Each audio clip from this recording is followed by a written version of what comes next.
গণভোটের জন্য 4টি বিষয়ের বিশাল প্রশ্ন ভোটারদের মাঝে নতুন জটিলতা তৈরি করবে, এমনটাই মনে করছেন নির্বাচন বিশেষজ্ঞ এবং রাজনৈতিক বিশ্লেষকরা। তারা বলছেন এই ধরনের প্যাকেজ প্রশ্ন ভোটারদের সিদ্ধান্ত গ্রহণের স্বাধীনতা সীমিত করবে। আর সাধারণ ভোটাররা মনে করছেন সাধারণ নির্বাচনের সাথে গণভোট দিতে অনেক বেশি সময়ের প্রয়োজন হবে। শাহলী জয় এ নিয়ে একটি রিপোর্ট করেছেন। জাতীয় নির্বাচনের দিনেই হবে গণভোট, আর গণভোটের ফলাফলের উপরেই নির্ধারিত হবে জুলাই সনদের বাস্তবায়ন। জুলাই সনদের সংবিধান সংস্কারের 4টি প্রস্তাবের বিষয়ে হ্যাঁ অথবা নায়ে ভোট দিয়ে ভোটাররা তাদের সম্মতি অথবা অসম্মতি জানাবেন।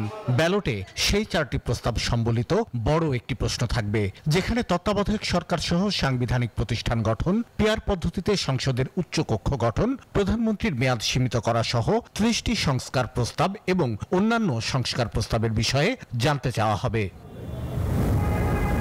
প্রশ্ন উঠেছে, যারা লেখাপড়া জানেন না বা কম জানেন তারা কিভাবে বিশাল এই প্রশ্ন পড়বেন বা কতটুকু বুঝতে পারবেন, যেখানে গণভোটের উদ্দেশ্য সম্পর্কেও পরিষ্কার ধারণা নেই অনেক সাধারণ মানুষের। লেখাপড়া জানি নেই, মন্ডলের দ্বারা দিয়ে আমি জানিয়ে নেব, তারপর ভোটটা দেব।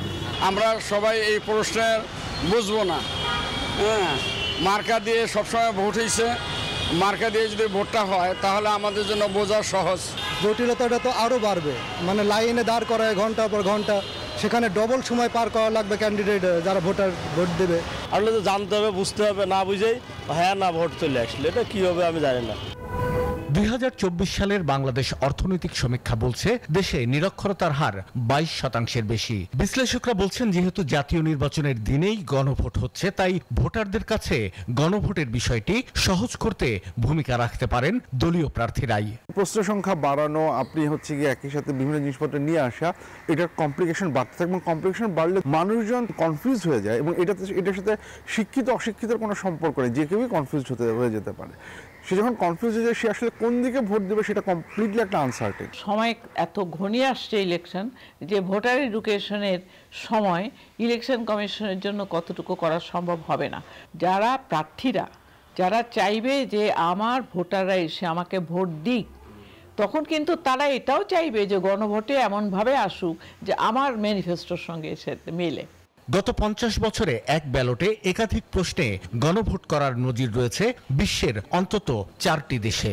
এর মধ্যে 1995 সালে বেলারুশে গণভোটে প্রশ্নের সংখ্যা ছিল 7টি। স্থানীয় এবং আন্তর্জাতিক মহলে সেই গণভোট নিয়ে ব্যাপক বিতর্ক হয়েছিল। শাহ আলী জয়, নিউজ 24, ঢাকা।